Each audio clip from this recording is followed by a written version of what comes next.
This is London Underground's new Mr. Safety. If anything goes dangerously wrong on tube stations, the buck will now stop at Ted Osborne as the safety auditor. For the first time in Underground history, one man is being made responsible for making sure that all London's tube stations are safe. If there's another incident, it'll be your responsibility, won't it? As an auditor, obviously, I will have a very, very heavy responsibility.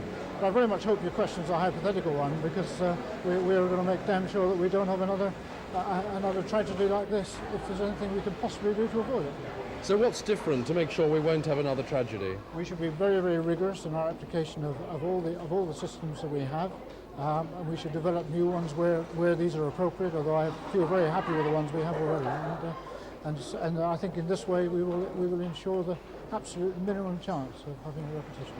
How is cleanliness being improved? The stories of muck and rubbish underneath escalators, even after this King's Cross incident. What efforts are you making right now to make sure that doesn't happen again? Again, I have to say that I'm in this job only for 24 hours, and so I've hardly got my feet under the table yet. But my understanding is that already very strenuous efforts are being made to remove any rubbish which does exist, in fact, in these places you mentioned.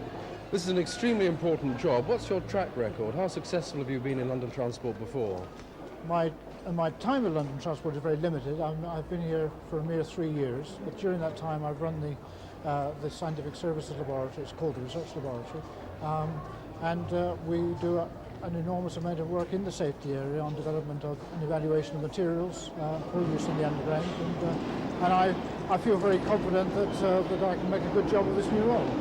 Ted, who keeps his existing job as scientific advisor, will have a team of 20 safety auditors working with him. He'll report direct to the London Underground Board to ensure potential hazards get put right before they can cause a disaster. Simon Neve, Thames News.